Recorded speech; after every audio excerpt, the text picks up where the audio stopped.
Welcome. Thank you for joining us this afternoon on another North Florida Clean Fuels Coalition webinar. My name is Elizabeth De Jesus. I am co-director of the North Florida Clean Fuels Coalition, which is hosted by the North Florida TPO. The coalition was established in 2009, designated as a Clean Cities Coalition by the Department of Energy in 2016, and redesignated in 2022.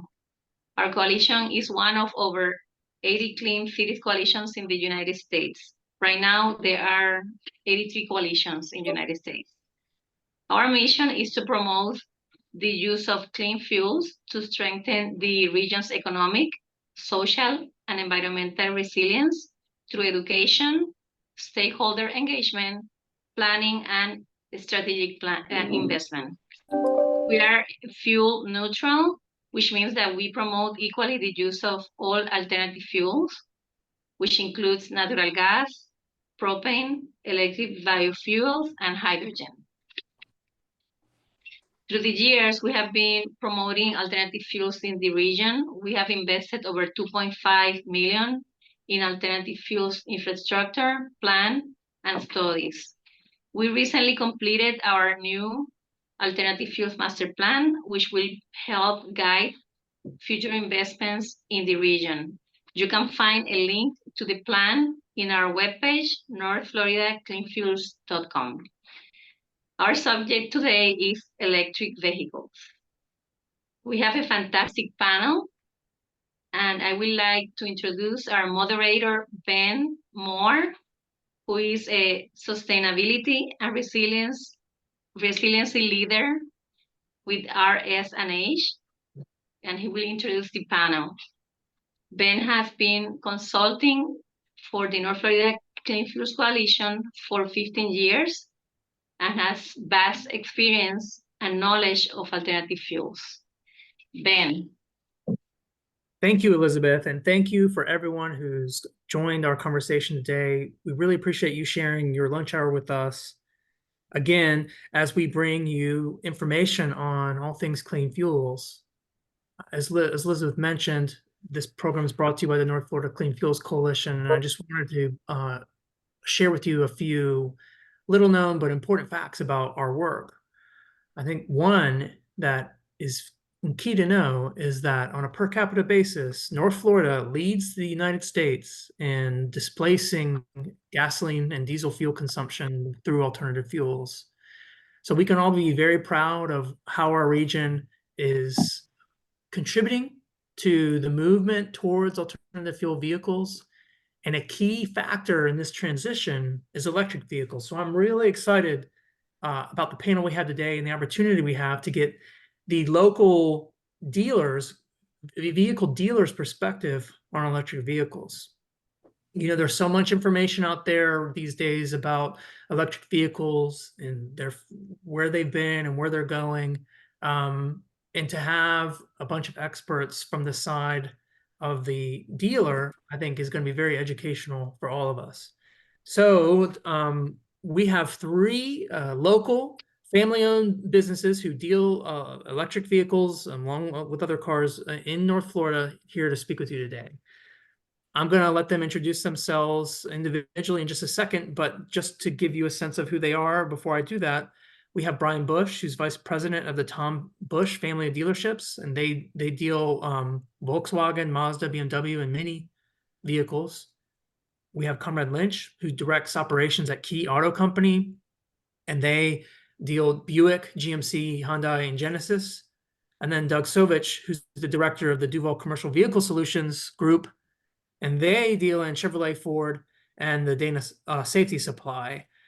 So we're getting a representation of all kinds of different brands, all different kinds of electric vehicles, and we're going to dive into a whole set of interesting questions with them. But first, let me hand it over to Brian to tell him a little bit more, so he can tell you a little bit more about himself, and then he'll pass it to Conrad and finally Doug, and then we'll get into our conversation. Brian? Thank you, Ben. Appreciate it. Good afternoon, everybody. Brian Bush, Vice President of the Tom Bush family of dealerships. Like Ben said, Volkswagen, Mazda, BMW, and Mini. We have 6 dealerships plus a collision center here in Jacksonville. We've been here for over 54 years. I'm fourth generation along with my sister Megan, been in the business officially 12 years, as Conrad can attest. We've been in and out of it pretty much our whole life, but in a professional capacity, 12 years, and I'm heading up the EV infrastructure initiatives as well. So definitely EV top of mind, and happy to share what we've learned so far. Conrad. Conrad Lynch. I am the Director of Operations at Key Auto Company, and that represents Key Buick GMC, Key Hyundai, and Key Genesis. And I'm a, like Brian, fourth generation dealer. Started full-time professionally in 2010, and but we've been in Jacksonville. North Florida Lincoln, we've owned since 1943. It was started by my great-grandfather, and so we love Jacksonville, and anything we can do to help the city and help make the transition to EVs, we're all in. So thanks for having me. Excellent. Thanks for joining us, Conrad. Looking forward to the conversation. Doug, last but not least. Good afternoon. My name is Doug Sovich. I'm with Duval Motor Company, and I am the director of Duval Commercial Vehicle Solutions. We kind of run as a separate entity. We have a Ford store, Chevy store, and then we have a company that upfits vehicles by the name of Dana Safety Supply in 30 different sites throughout the country. So we're pretty nimble in that environment, and we're able to drop ship and build vehicles to suit on location.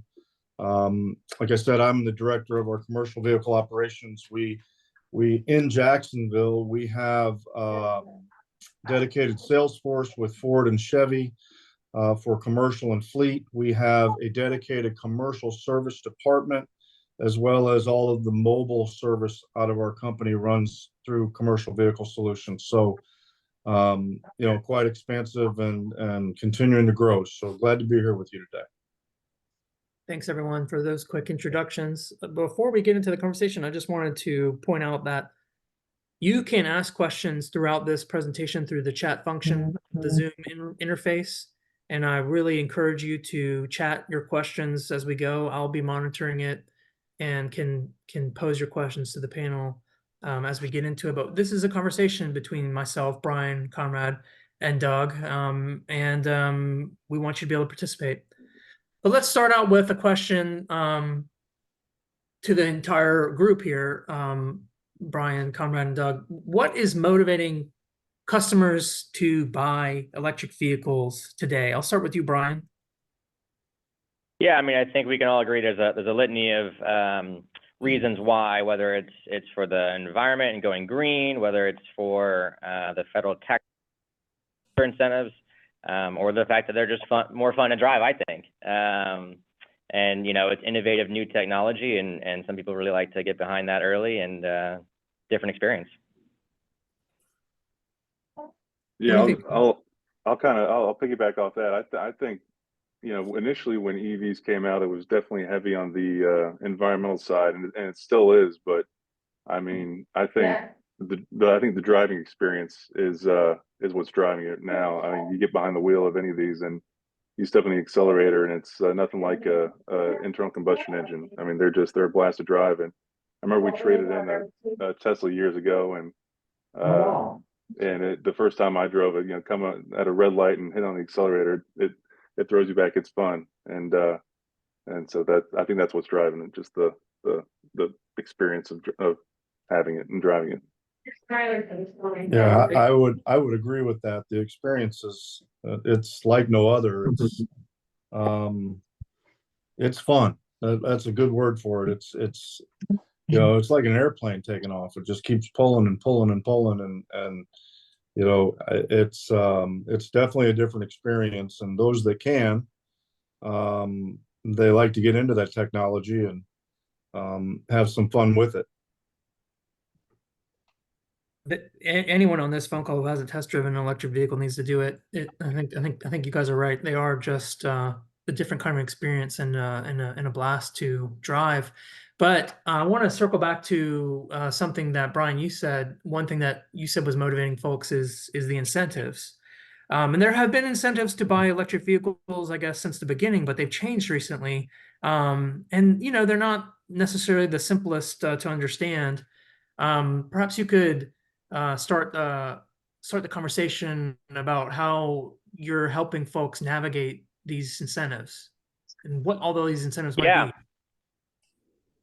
It's definitely changing, right? And obviously some new changes went into effect at the beginning of this year. So the IRS does have some good information on their main website, fueleconomy.gov, and I'll include some links in the notes. But the main takeaway is the incentives are still here. They're a little bit harder, and they will continue to be harder to qualify for those wishing to purchase an electric vehicle as far as the battery components. And the workaround is through leasing. And so the manufacturers, regardless of those requirements, are able to receive the credit and then they can pass it on to the consumer as a lease rebate. So that's why you see most OEMs, even if they're not qualifying on the purchasing side, are offering a $7,500 lease or more. And we talked about this briefly earlier, Ben, but as inventory starts to increase in certain areas, you're going to see more and more incentives. That might even go above that figure on the leasing side. So the IRS will show you the rebate side, and then you can check each OEM, each manufacturer's website for their individual rebates as well. Yeah, and from the commercial perspective, it remains, it's mostly the responsibility of the purchaser, because in the commercial environment, the website does not provide for that incentive up front. The commercial customer, the business owner, will still be responsible to reconcile that with their taxes at the end of the year. So we do record the sale on that federal website, but the commercial client, fleet client, still reconciles at the end of the year with their taxes, because there's a maximum they can receive. Yeah, the IRS just this year, they they have a dealer website now where the quarter last year where most dealers in the country were allowed to enroll in it and set up an account, and so it allows us to offer the rebate up front in the deal rather than going back and have your tax accountant apply for the credit and apply to your federal taxes. Now we can apply it directly to the sale of the vehicle, and then the IRS will reimburse us as the dealers. And so try and make that transition smoother for the consumer when trying to get that credit. But we haven't done any ourselves yet. We don't have any vehicles that qualify for the incentive yet, but that'll be a win for the consumer once that gets up and running, and we can sell more cars.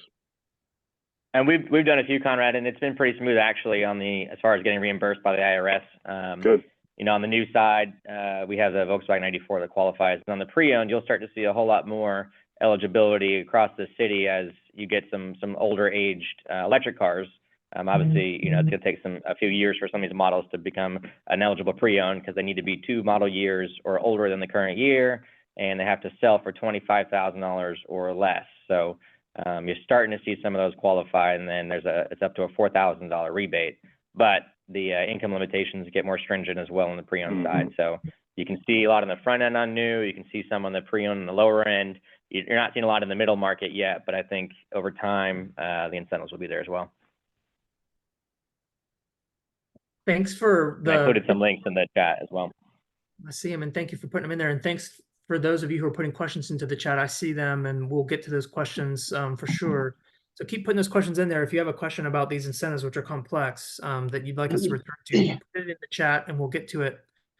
I also would like the participants on the phone, if I could ask you to mute yourself, it'll help the conversation go a bit more smoothly. So Brian, you mentioned a nuance there regarding incentives, and you mentioned pre-owned vehicles, and previously you couldn't get any sort of incentive for a pre-owned vehicle. And perhaps that was because it was sort of irrelevant. There weren't that many pre-owned electric vehicles in the marketplace. But now they've been, the early electric vehicles that were first introduced and the early adopters were buying. Those early adopters are now going on to a newer model, and those pre-owned vehicles are coming in onto the market, which is really, making electric vehicles just more like any other vehicle, where you can choose to buy new or choose to buy pre-owned, and really opening up options for people that didn't previously exist. And again, I want to invite people to put yourself on mute if you're not a speaker. It will really help this conversation flow better. please put yourself on mute. But the question I want to pose to, let's go with Conrad, is how's the pre-owned EV market starting to influence both your customers and your own business? We haven't done a ton of pre-owned sales yet. We're just just getting off the ground with new, but it's people, the demand is there. It's just we have, the way our business operates, we don't go out and purchase a lot of vehicles. We usually just retail what we trade in, and frankly, we just haven't had a lot of EV trades yet. But there's definitely the way Tesla's operating, and really all the manufacturers are operating with their steep discounts on EVs lately. It's definitely making used pre-owned EVs more affordable. So we just don't have a whole lot of inventory of those right now. Yeah, because we get vehicles two ways mostly, right? Is trade-ins or lease turn-ins. So typical lease is 3 years, 36 months. So we haven't seen, the main surge for, at least for our brands, was over the last year or two. So we won't see those lease returns for another year or so. But then auction, and so you're seeing, I think, a little bit of a price adjustment on used EVs in the auctions, good and bad, obviously.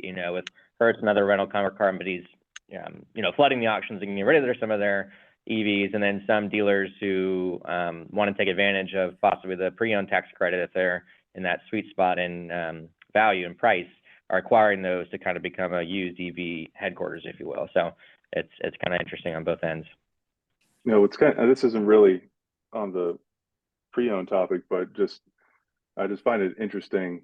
A year ago, or just starting a year ago, I don't think we had any new EVs in our inventory, and now we have 7 different models of EVs that we offer just between 4 brands. And we've got Hummer, Ioniq 5, Ioniq 6, which those are so GMC Hummer, and then Hyundai has the Ioniq 5, Ioniq 6, and then Genesis we have 3 EV models: GV60, EGV70, and G80, and then Kona Electric also with Hyundai. So I mean, 2 years ago we had 0 of those, and these really just started hitting in probably the beginning of sometime middle of last year, and that's just 4 manufacturers right now. I mean, then you got Ford, BMW, Chevrolet, and Mercedes, and a ton of OEMs all of a sudden are selling EVs now, and that's doing is just creating more choice for the consumer. So it's definitely a win for the consumer. So and as more new inventory hits and permeates through the market, you'll get more pre-owned and hopefully more affordable options for people. Yeah, the manufacturers are all in. They have, some of them slowed a little bit recently because there's been a lot of fluctuations in the industry. And I think early on, especially, I look at the Ford world, we haven't seen a Chevy yet in the Silverado, but I look at the Ford world, and the early adopters came and they wanted to see what it was all about, and they had the ability financially to do that. Now you're working yourself more into the mainstream, and you're seeing a lot of price fluctuations. Tesla's adjusted their prices a lot over the last 12 months. Ford has adjusted their prices a lot over the last several months. There's now incentives on some of these vehicles because some might be moving a little bit slower than others. So the landscape's changing every day in these electric vehicles. It's definitely a moving target, and the manufacturers, they continue to talk the game. That some of them have slowed their production a little bit just because of a little bit of demand, or lack of demand in some situations. But they're all moving forward. They're all moving forward with a plan, and I think they're all very committed with that plan. Doug, you make some interesting points. To that point, Doug, Go ahead, Brian. B&W expecting growth of the next few years. The only place they're going to get growth is from electric. Some have said that the total percentage of vehicles that are gas vehicles are sold have reached their peak, and get behind the EVs, and they need to be, because that's going to be where the growth is moving forward. So the last few statements kind of push me towards asking a question about sort of a perception question. I mean, Doug, you say that you really have to pay close attention to this market because it changes every day. And you kind of see that in the reporting that has been going on about electric vehicles. You know, maybe 12 months ago, the story was, wow, EVs are going to take over the world super fast. And now most recently, you know, a lot of the talk has been like, oh, you know, EVs actually aren't gonna be what everyone thought they're going to be. They're fizzling. I mean, the truth has to be in between, I think. You know, these reports that claim that demand for EV is shrinking, you know, the most recently, what do you guys make of that? So I think that, you know, the claim that you know they're going away, or they're, you know, it may not be that. I don't think that's going to be the case at all. I just think it'll be a little bit slower than, you know, the original targets. You know, a lot of the manufacturers were, you know, targeting 2025, 2030. That may be a little bit early, but it's going to happen. There's going to be an alternative way to, you know, purchase a vehicle, or an alternative type of vehicle, an electric vehicle, or something. I just think the infrastructure is not there, and there's a lot of hesitancy. You know, like I said earlier, the early adopters, they're people that could financially, they probably have a different means of transportation in addition to an electric vehicle. Now you're getting more into the mainstream, and I think that, you know, the mainstream, a lot of those questions need to be answered before they're just going to jump in, or they feel comfortable jumping in. Plus, these vehicles are more expensive. So your audience, you know, your audience becomes a little bit more select. It's the price of the vehicle is going to have to come down, which it has. The manufacturers, a lot of them have lowered the cost of their vehicles, the electric vehicles. The infrastructure is going to have to be built out there. You know, our gasoline stations weren't built in a matter of, you know, 5 or 10 years. They were built over the last 100 years. And, you know, there's going to have to be some comfort in the general public to say, hey, I know that I can get this thing charged. I know that, you know, I can use it as a daily driver, or take it on vacation. That's probably even a bigger question. How can I get a long trip out of it? Brian, I see you've got some stats up on the screen here, and I know you've got even more to share. Might as well take the opportunity to sort of characterize the state of the market right now, in response to this question of whether they're going away or they're taking over the world. Yeah, you know, it won't be linear growth, obviously, but you can see it is definitely increasing dramatically year over year.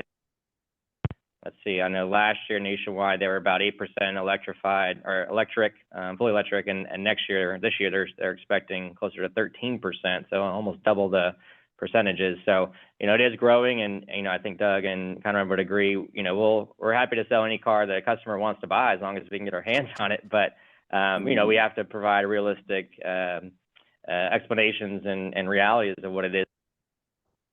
So, you know, Doug's point, infrastructure is getting better. It is going to take some time, and I think we'll see, you know, a mix forever, but the percentages will change, right? The manufacturers are building vehicles now, and they can more quickly adjust the powertrains on the fly, whether it's gas, electric, hybrid, hydrogen, other technologies as well. So they know that customer demand can change with the wind, so they want to make sure they can respond quickly, because otherwise you'll end up with aging inventory on our lots, and you'll have to do some huge incentives to get them off the lots. So Brian, right here, you're showing national stats, but I know you've got some local information about how we're trending relative to the national trend. I thought that was interesting. And Jacksonville is right on the national average. So I would just pull some data from cross-sell, which is registration data, just for the state of Florida. So it's going to underrepresent because a lot of local dealers sell into the Georgia market as well. But we were at 7.4% EV this year, 1% plug-in hybrid, and 7.9% hybrid. So not a plug-in and not eligible for the incentive, but still showing people have an appetite. So that's almost 16% of the total new car market last year in the Jacksonville market. And the nation was, I think, 12.9%. So we were actually above in that arena. The nation was 7.6% EV. And again, we were 7.4. So we're right there. So I think there is local appetite, and, you know, it's going to take some education and infrastructure to get there. And there's been some big announcements in the news lately. I'm sure you guys have seen Iona, which is a new conglomerate of 7 OEMs, including BMW and others, that are going to be launching their own charging network this year with the plans of 30,000 DC fast chargers. That's on top of Electrify America and their growth, on top of Shell Recharge, which is, you know, another grouping of chargers. And of course, the Tesla network will continue to build out as well. So That's the other thing, is starting in 2025, pretty much all the other major manufactured vehicles will be using the same plug, the North American Charging Standard plug, and they'll have access to the charging network through Tesla as well. So you'll see that open up, and as you go down to one standard, you'll see hopefully a lot more conglomeration and teamwork to get it done. So Conrad, we were just talking about perception versus reality when it comes to the growth of this sector. Obviously, any kind of major change like this is going to run into some headwinds and challenges. So let's talk a bit about what you think and the others think are the main concerns that are preventing folks from adopting EVs as fast as maybe some have predicted. Brian was just talking about the infrastructure, and Doug mentioned the infrastructure as well. Is it really the charging infrastructure that's the main sort of barrier to widespread adoption? What do you think? Yeah, I mean, I definitely think it's a lot of has to do with the range anxiety, and just like Doug said earlier, I love this point that we didn't have all these gas stations on every corner in just a matter of years. I mean, it took a long time to get to this point, and that everyone's so comfortable with it. You can drive anywhere in the country now with an internal combustion car, and probably 99% of the country you're going to be able to find a place to fill up. So that's not really, if you're going on a road trip, that's not really top of mind. And we need more EV chargers around. I mean, we definitely need that. And the quality of the chargers has to improve. Like I have a ChargePoint level 3 charger up front, and I've had it for probably a year and a half, and it's open to the public, and people charge and use it.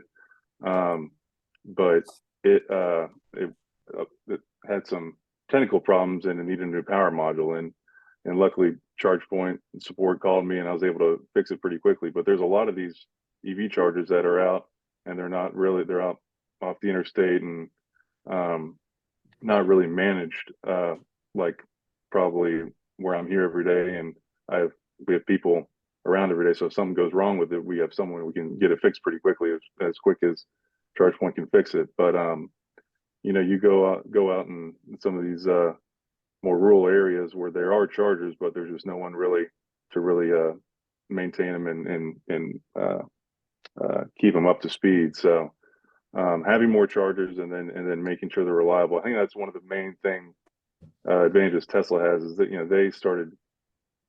they've got about a 10-year head start on the legacy OEMs with EVs, and they probably knew that to get this deal going, to start selling EVs in mass, that they needed a reliable charging network, and they did that. They went all in on that, and now everyone, all the factories that are building EVs now, they're going to the North American Charging Standard, which is the way Tesla went. So there's and Tesla is opening up their network, and that's going to be helpful. But if I'm a Tesla owner, that's and you're going to see a Hummer EV pull up in a charging station, that's going to probably create some headaches. So I'm glad to see that all the OEMs are making a conglomerate, and there's going to be plenty of options out there, not just Tesla chargers for everyone to use. So it'll come. It's just going to take some time. There does seem to be a lot of attention on the infrastructure side too. Sorry. No, please, Brian. I was going to say, on the OEM side, the manufacturer side, they're obviously making sure the dealers are ready for it as well. So they're constantly doing analysis of dealer sales expectations, and then partnering with local providers or national providers to make sure we've got the infrastructure in our stores to handle it. So we can deliver vehicles fully charged, we can service the vehicles, et cetera. So I think the dealers are ahead of the game, and we're doing what we can to help throughout the city as well. So in case you guys don't know, JEA has a great rebate program for commercial businesses for installing chargers. So I definitely recommend anyone who's interested to take advantage, so you can get customers to spend more time at your location. And I know Doug can probably talk more to the fleet incentives as well for commercial businesses considering switching over to electric for the fleet. But and then one more thing too is Miller Electric, and they launched their EV Innovation Design Center, where they've got 20 different high-speed chargers there. available for the public to use, to test, and they're using it as their own resource, looking at the data on what chargers are the most reliable, so they can recommend to customers willing to put them in. I do want to talk about fleets in just a second, but let's hold off just before we get there. It does seem to me that there's a lot of attention being put on this issue of infrastructure in the public space to kind of start the process of replicating the network of gas stations that we have around the country. I mean, Brian, you mentioned going as far back as the Electrify America initiative, which is putting stations around the United States. The infrastructure bill, which is, in Florida, has put a lot of money in the hands of FDOT to deploy chargers around the state. You mentioned Iona, the OEMs going ahead and putting their own money down on infrastructure, the Tesla network becoming accessible to folks, and then the local JEA trying to get commercial entities involved in putting stations out there. There's private and there's public money going into this, and it seems like we're finally getting the investment necessary to solve this issue, and it gives me a lot of confidence going forward for charging out on the road. But a question that came in on the chat that is kind of the flip side of this is, if you're buying an electric vehicle, chances are you're going to do most of your charging at home, and you're going to be using the public network to supplement and give yourself that confidence that if you need a charge, you can get it. So how do you guys advise the folks who are coming onto your lots about how they should be charging their vehicles at home, or do you even get into that? No, we do. It's actually subsidized too by the OEMs. At least a few months ago, Hyundai offered free home charging installation for customers who were buying Ioniqs. I mean, it's definitely the way to go. If you're an EV owner charging at home, just like charging your phone, you plug it in every night. You start the day with full charge, and that's one of the benefits of EVs. Frankly, is that just you hardly ever have to go to a gas station because you start every day with a full tank, so to speak. So, it's the lower level battery charging, level 2 charging, is definitely easier on the battery too. So if you want to make sure that you're taking the best care of your battery, it's the level 3 and the fast charging DC charging is good for long road trips, and it's good for range anxiety and quick charging. But long term, you definitely want to charge it at home. It's easier on the battery for sure, and that's what we're telling our customers. Yeah, the manufacturers have incentives on both the residential side and on the commercial side, and most of the electric companies have incentives too. FP&L has a deal where you can sign for a flat rate every month and charge as much as you want. JEA does not have that, but we do all the service work for all the JEA vehicles in Northeast Florida, so we know they're working on that. And then the manufacturers have programs, for installation incentives for customers at home. They have charging cords that they provide, things of that nature that make it relatively simple. In the Ford world, we can plug into a 220 or a 110 outlet. Now, the 110 outlet is going to charge significantly slower than the larger outlet, but in an overnight process, you can get 40 to 60 miles on a 110 charge, and you can get a full charge in 8 hours on a 8 to 10 hours on a 220. So it's they're providing solutions in that regard, and like Conrad said, encouraging to charge at home as the primary. It's great to know that you guys are supporting that aspect of electric vehicles, because it really does seem to open up doors to some interesting applications, especially in Florida, where we're used to being vulnerable to storms that can cut out power for a while. The idea that you have a big battery in your garage that could be tapped for other uses is pretty attractive. So we had a question in the chat about to what degree do you see, or are you supporting the idea that you could tap this battery to power some of your home appliances, in the event that your home is losing power? Is that something that you guys are considering or getting involved in advising your customers about? Yeah, we're I go to a lot of OEM meetings and dealer meetings, and especially the last General Motors meeting I went to, they had a whole session about using your vehicle to charge your home in the event of a power outage. And I haven't had any personal experience with it yet, so I'll be interested to see that. But I know the OEMs are really touting that as a big advantage to having having an EV and having a fully charged battery. And there's ways you can, I guess, put power back into the grid and sell energy back to the grid and make money off your EV. I'm not exactly sure how all that works yet, but I know that's definitely top of mind for the factories, and that's coming. Yeah, to that point, I think it is coming. We haven't heard a whole lot from our end either yet, but I'm sure it's in the works. I think the big thing too is people always ask, well, what happens to the batteries? Federally mandated 8 or 100,000-mile warranty, but then what happens after that? And you look at Tesla's projections; they expect to make more revenue in the next few years on home storage than they do on Tesla vehicles, because they're going to take these old Tesla batteries and power them into a solar battery storage system for people's homes. So there'll be some repurposing on the battery end. And then just want to make a side note too, there's some good companies out there. One's called Recurrent, that they'll actually, using data, they'll analyze the battery degradation of your used car. So when we're appraising a vehicle and considering buying one, we want to know what condition is it in. Recurrent, using data across the entire nation, you plug in your range, your battery percentage left, and so forth, and the age of the vehicle and the miles of the vehicle, and they can compute whether that's on trend or not. So that kind of helps take that question out as what's the condition of the battery. Just to kind of put a cap on this section about infrastructure, this conversation about infrastructure, a question came in about what the total cost of a DC fast charger is. And that's a really tough question to answer because there's so much variety in the DC fast charger world. It's really a catch-all category for a ton of different types of applications. So, I think it's fair to say, and y'all come in and correct me if you wish, but it could run anywhere from $50,000 to $250,000, depending on exactly what you're charging and how powerful that unit is, because they range from, tens of kilowatts up to, we're now over 100 and plus kilowatt type chargers that can charge anything from a passenger vehicle up to a city bus. So that's just a very application-specific cost that we're talking about. And those costs are coming down too, obviously, as everyone's investing in these charging companies, and gas stations are buying the charging companies as well. But you can get an ABB 24 kilowatt for a little over 10 grand plus the install. So you're talking almost a third of the cost could be covered by a rebate. And that's what we've seen when we've done them here locally at our stores.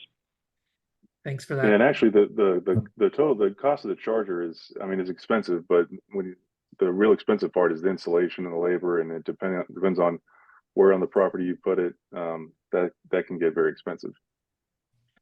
And we're lucky, at least. It can get quite expensive, because if you're talking about multiple vehicles, multiple chargers, then you might need to be thinking about upgrading your electrical service or working with your utility to upgrade their supply to your location. So now that we're talking about fleets, we've had several questions come in about fleets, and Doug, I know that you are part of your business is serving fleets, but why don't we start with that? Tell us about your experience with EVs and fleets, Doug. So, that's kind of where most of the movement has been, honestly. Like I said before, early on, we had our early adopters on the retail side, but there were just some things that were prohibiting others, whether it be our inventory or availability, whether it be the price of the product, whether it be apprehension, because their whole life, all they've done is, driven gasoline powered engines. So we had the early adopters on the retail side, but where our significant volume is, where most of our activity is on the commercial side and on the fleet side, because that's where the funding is right now. There's incentives out there for them to build infrastructure. There's special interest groups out there that provide funds to build this infrastructure. And most of our activity has been with companies that have multiple locations throughout the state, and have a funding source. And they say, so I've got funding to build the infrastructure in X amount of my locations throughout the state, and I want to put a couple of electric vehicles in those so that we can give them test runs, and we can pilot them, and we can determine how we're going to use the electric vehicles going forward. Diving further into the fleet question, so we were just talking about how maybe the demand for electric vehicles hasn't risen as exponentially fast as folks thought, even though it is still growing exponentially. We're just talking about a rate of growth. But how can we square that with the idea that I keep hearing from fleets that they can't get the vehicles? They want them, they demand them, but they can't get them. Is that the case? And if it is, what's going on there? They're becoming more and more available. I mean, the production is getting better. I mean, we've had a series of issues in the production and supply chain issues over the last 4 years that have been something that we'd never been able to predict. You know, we've had not only in electric vehicles, but in all vehicles and in parts and in a lot of situations where we've had supply chain issues. Those things are getting better, at least in the domestic world of Ford and Chevy. They're getting substantially better. We also own, 3 Japanese franchises, Honda, Acura, and Subaru, and those are also getting better. So I would venture to say that both Conrad and Brian would say that their situations are getting better too, as far as supply chain. I think that will only improve. We can order an electric vehicle now and have a reasonable time frame of getting that electric vehicle or a volume of electric vehicles for a client. We can order them and we can get them in a reasonable time frame. Whereas in 2 years ago, when we first brought them out, or in the last 18 months, we haven't had a predictable delivery standard when it comes to ordering one of those vehicles, ordering any vehicle, quite frankly, but everything's getting a little bit more predictable now. So supply chains for everything in the economy have been disrupted. I mean, really, it's due to COVID and the way that it affected the economy. And I guess, vehicles are no different. And so I think it is fair to remind folks that to the degree there are supply chain issues with electric vehicles, it's not necessarily specific to that technology. It's more that the global supply chain for all things was disrupted. Brian and Conrad, have you seen the ability for you guys to sort of start to transcend those types of issues yourselves from your perspective? Yeah, it depends on the model, really. I can probably get as many Ioniq 5s as I want right now on the Hyundai side, just because that's where the focus on production has been for Hyundai. But the popular model, it seems to be the Ioniq 6, the sedan version of the car. I think we've sold 4 this month. I've got 1 left, and but they built for the SUV demand because that's what they thought it would be, and it still is. It's just but everyone can get an Ioniq 5 right now, but the 6 is the one that's harder to come by. And when Hyundai's building a EV plant just outside Savannah, I'm sure everyone's heard it's a $5 billion plant, so Hyundai's going all in on EVs, and it is, so it will not slow down, and it's coming. So, but then you've got like Hummer. I mean, that's kind of a different price point, different customer, but those are we've had 4 of them and sold all 4 of them pretty quickly. I've got 3 more coming, and I don't expect those to last very long either. So it's kind of here and there with what's available. So it's but overall it's going to improve. When you've got a big OEM like Hyundai making that kind of investment in outside Savannah, I mean, there's going to be improvement in supply for sure. Sticking on this issue of availability, I oftentimes will see, say, a television ad for a new electric vehicle that looks cool to me, and they'll go on the internet to check it out, and I notice that it's not available in Florida, but it's available in other states. What's going on there? Why is that the case, and is that going to continue to be the case for electric vehicles into the future? Yeah, it hasn't really been an issue with EVs. I mean, we get a lot of questions about plug-in EVs, which is you can use the battery first and switch over to a gas engine, and that helps with eliminate some of the range anxiety that a lot of people have. But speaking just for Hyundai, they're not really focused on Florida for plug-in EVs, and that's our frustration because we get customers all the time asking for them. But Hyundai tells us that they're trying to focus on the other states like California, New York, and I'm sure they have their reasons for focusing on those markets. But they'll come one I'm day. Guessing it was behind the list. Yeah, I'm guessing as a regulatory cost trade-off that some of the OEMs thought that certain states weren't ready yet. But like Mazda had the MX-30 that was really only available in California, but the range was so small, they probably realized it wasn't going to do well in any other market. and they since discontinued that model. But I think moving forward, as they kind of prepare their next wave of EVs, they'll be ready across the board. And with BMW, I mean, majority of ours are actually pre-orders now, and that was kind of the case before COVID, and then accelerated through COVID. So, especially now too, customers are really particular about which EVs they're getting. They want the ability to customize it the best they can. So even though it might take a little bit longer to get, I think people are willing to wait.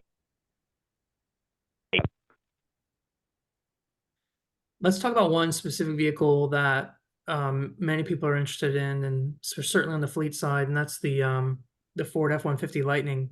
That's a really attractive vehicle for fleets who, use a lot of government fleets who use a lot of pickup trucks already in their fleet.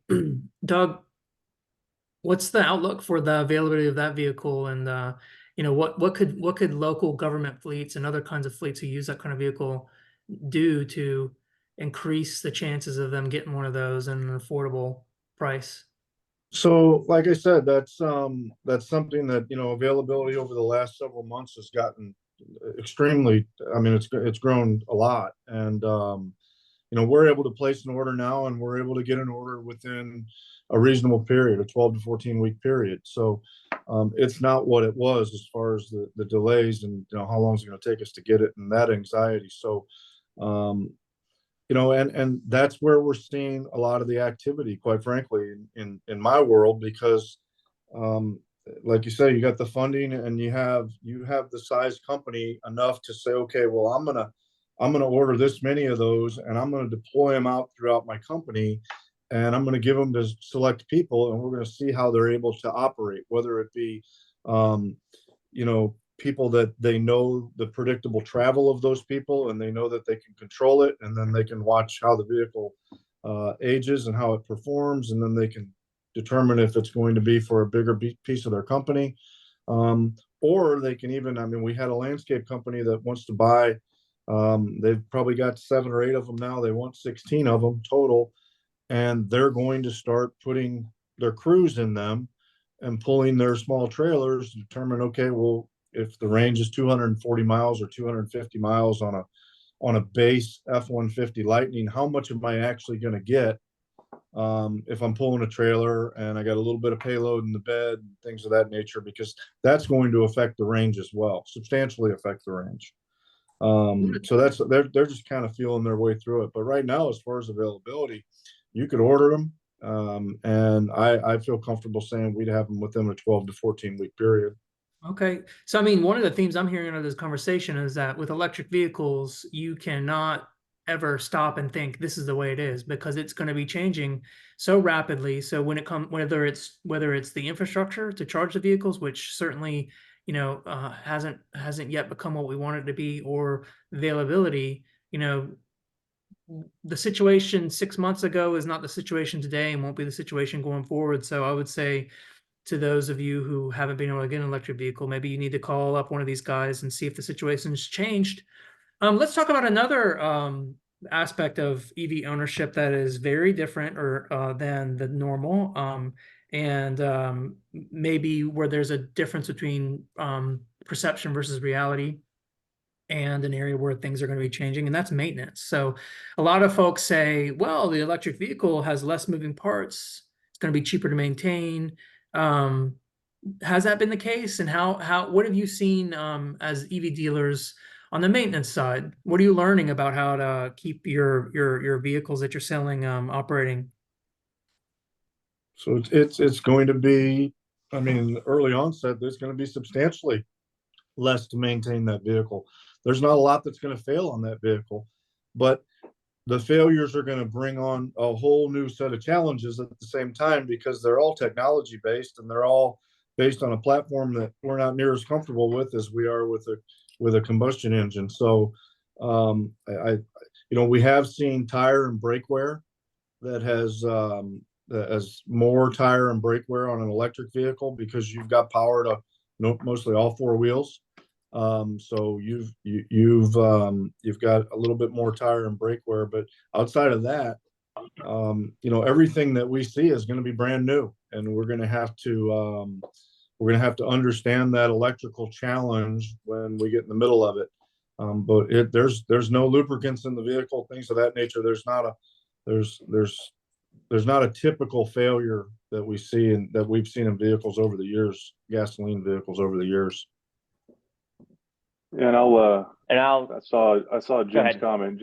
Jim's comment here in the chat, who I know from a nonprofit we serve on, and we talked a little bit about this, but to try to address his concern, the maintenance part of maintaining EV, you don't have the oil changes and you don't have a lot of the routine stuff that you have with the internal combustion car, but doesn't mean that they don't come without their own challenges, and especially right now with new technology like EV battery packs, there's still a learning curve. This is still new technology. I know I've said before that Tesla had a 10-year head start in this leading this kind of technology, but even they're not without their own issues. I know that the service center they're months out from getting, if you have an appointment on your car, that it's not like you can just pull in and they'll fix it immediately for you. I mean, there's and then with in the dealer world too, the way we're all independently owned businesses, we're all independent franchisees, and there's some dealers. I mean, Brian and Doug and myself, our businesses have gone all in on EVs, and you have to make investments in charging and train your people, train your technicians to get so when problems do happen, you're ready for them. But there are dealers out there that haven't quite gone all in on getting their people up to speed on selling and servicing EVs. So that's just a challenge that we have right now that we got to fix. And as EVs become more mainstream, I mean, more dealers will get behind it. And I would say most dealers probably are, but there's some dealers out there that are just a little slower to getting on board with getting their people on board and getting everything they need to be able to fix cars right the first time. And it's not all on the dealer. I mean, we deal with challenges. I mean, if we can't, I mean, not just battery packs, but just parts in general, if we can get a part, it's frustrating for us. It's even more frustrating for the customer because we can't fix the car.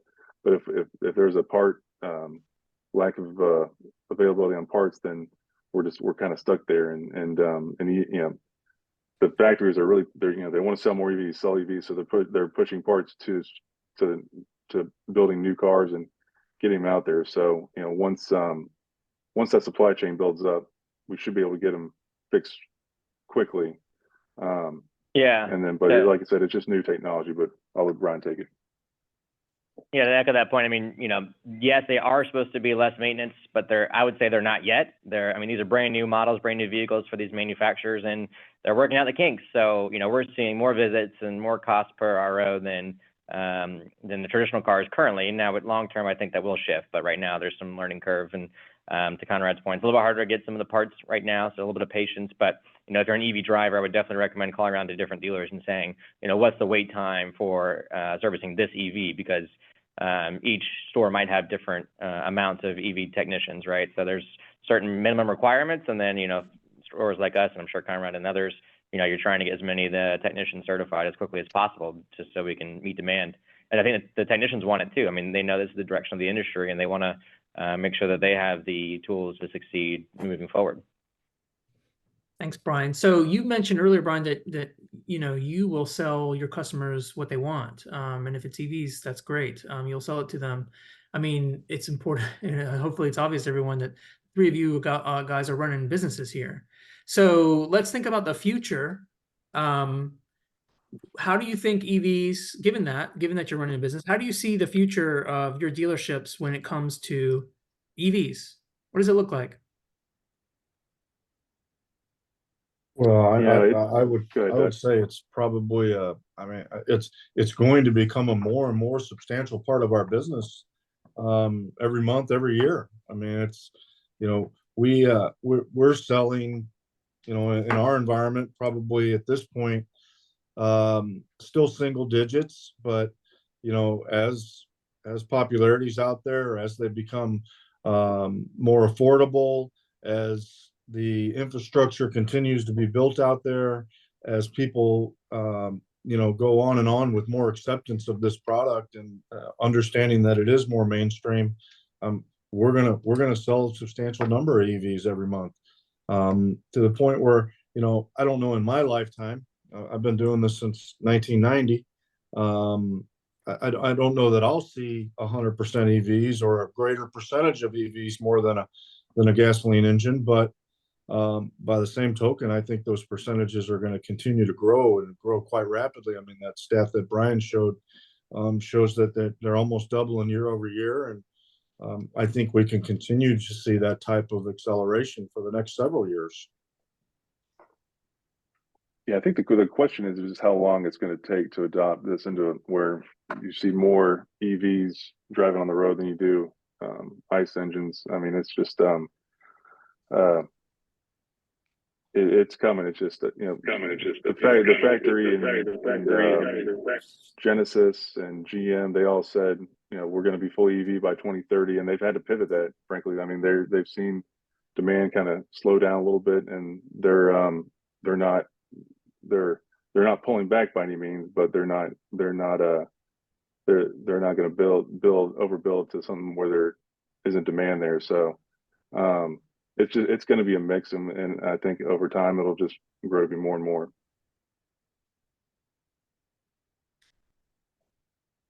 What do you think, Brian? What's the future look like for you? Yeah, like I said, it's definitely a mix. The manufacturers, they're going to push whatever consumer demand requests. And like I said, they're building powertrains out to retrofit depending on what they want. So gas, electric, hydrogen, they're still definitely behind. So I think you'll see some big announcements around hydrogen moving forward. But, the percentages will shift, but there'll be a mix of all the different fuel types for decades to come. And we need to make sure that we have the infrastructure, the training, and the tools to address it. So we're looking forward to it. Yeah, it's kind of one more point I want to make on that is just, when because there's a lot of dealers out there that were leery initially about the transition to EVs and whether there's going to be enough demand to support them. But what the factory is doing and what I've heard at factory meetings is that if they don't get into it now, then as it moves forward, you might be too late. So I think you saw all these factories get into the EV game all at once, which was, and they all came to market mostly last year and coming in now. But if they weren't to get in now, and I'm building all this volume, and then there's some real world testing. I mean, you don't know how something's gonna do in the marketplace and on the wild, so to speak, until you actually sell it and get it out there and then learn from that and make adjustments from there. But it's just interesting that the manufacturers know that EV demand isn't quite what they thought it would be, and they're going to have to adjust. But we're going to be better off served 10, 20, 30 years now that we're getting into this now. So it's just but the question of how much for our business will it be, I don't think anyone knows the answer to that right now. But it's coming, just we don't know how much. Thanks, Conrad. So maybe some time for some last thoughts. Let's just do a real quick roundtable. Anything you want to add? Any point you want to emphasize as we close out here? Let's start with you, Doug. I just think it's an exciting time. It's this technology is it's something that's just exciting to see, and the industry, it's like it's reinvented itself all over again. And I mean, we've been doing this gasoline engine thing for a long time, and there's groups out there that want to go a different direction, and we should go a different direction to meet the need for those groups. And there's a lot of great things that would be accomplished because of an electric or an alternative type of fuel vehicle. The environment certainly is something that has to be considered. Technology and the ability to more affordably provide a transportation or a product is going to happen down the road. It's not right now, but it will get more and more affordable to operate and to purchase these vehicles. And I think that that's where technology's taken us. And I just think it's an exciting time, and we need to embrace it. And we need to understand that we may not push the demand for this product, and we may not be the one that ultimately determines how fast it goes. But it's a fun time, and we need to embrace it, and we need to understand what's in front of us. I mean, for someone Brian and Conrad's age, they've got a long time to be in this business still, and what they'll see over the next 30 years is going to be remarkable, and this is just the beginning of it. That's a great way to close things out, Doug. And I see we're out of time now at 1 o'clock. But yes, this is a space to watch very closely because it's changing quickly. It's really wonderful to be able to get the dealer's perspective. Thank you so much, Brian, Conrad, Doug, for having a chat with us, explaining your perspective. It's very educational. I learned a lot. Thanks to everyone who tuned in and asked questions. You asked great questions. I hope I was able to integrate most of your questions into the conversation.